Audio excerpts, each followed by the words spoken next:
Hi எல்லாருக்கும் வணக்கம். இன்றைக்கி சாமந்தி செடி பதியம் பண்ணுறதுக்கு கட்டிங்ஸ் எப்படி எடுக்கலான்றதை பற்றி சொல்கிறேன். அதுக்கு முன்னாடி சாமந்தி செடிக்கு வந்து சீசன் வந்து தொடங்கிடுச்சு இல்லையா, நம்ம வந்து நிறைய உரம்லாம் கொடுத்து நல்லா பராமரித்தோன்னா நிறைய பூக்கள் வந்து பூக்கும். என்ன உரம் கொடுக்கலான்றதை பற்றி நான் தனியாக ஒரு வீடியோ போடுறேன். இப்போ வந்து கட்டிங்ஸ் எப்படி எடுக்கலான்னு பார்க்கலாம். கட்டிங்ஸ் நம்ம எடுக்கும்போது அதில் வந்து நம்ம பூவோ மொட்டோ எதுவுமே இருக்கக்கூடாது. இப்போ தான் ஃப்ரெஷ்ஷாக வந்து அந்த தளிர் வந்திருக்கணும். ஒரு 6 இன்ச் அளவுக்கு வந்து இந்த மாதிரி கட் பண்ணி எடுத்துக்கோங்க. எடுத்துகிட்டு லாஸ்ட்டாக ஒரு இலை இல்லை 2 இலை இருக்குல்ல, அதை வந்து நம்ம வந்து ரிமூவ் பண்ணிடணும். இப்போ பாருங்கள், அதே மாதிரி நிறைய கட்டிங்ஸ்லாம் எடுத்து வச்சுருக்கேன் நான். இந்த மழை சீசனில் வந்து நம்ம வந்து கட்டிங்ஸ்லாம் நம்ம வச்சோன்னா சீக்கிரமே வேர் பிடிச்சி வரும். இப்போ எல்லாத்துலேயுமே வந்து நான் 2 இலை வந்து ரிமூவ் பண்ணி எடுத்து வச்சுருக்கேன்.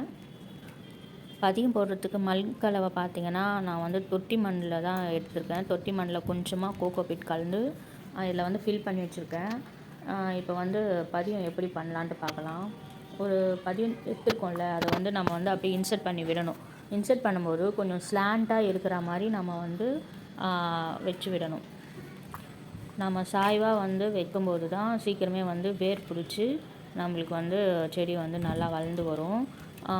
வச்சுட்டோன்னா நம்ம வந்து என்ன பண்ணணும், ஒரு நிழல் பாங்கான இடத்துல வந்து வச்சு விட்டணும். வெயிலெலாம் வைக்கக்கூடாது. வச்சதுக்கப்புறம் லைட்டாக தண்ணி விடுங்க. ரொம்ப தண்ணி விட்டிங்கன்னா வேர் வராது. அந்த ஸ்டெம்ஸ்லாம் வந்து அழுகி போயிடும். ஒரு 3 நாளைக்கு இல்லை 4 நாளைக்கு ஒரு முறை மட்டும் லைட்டாக தண்ணி தெளித்து விடுங்க.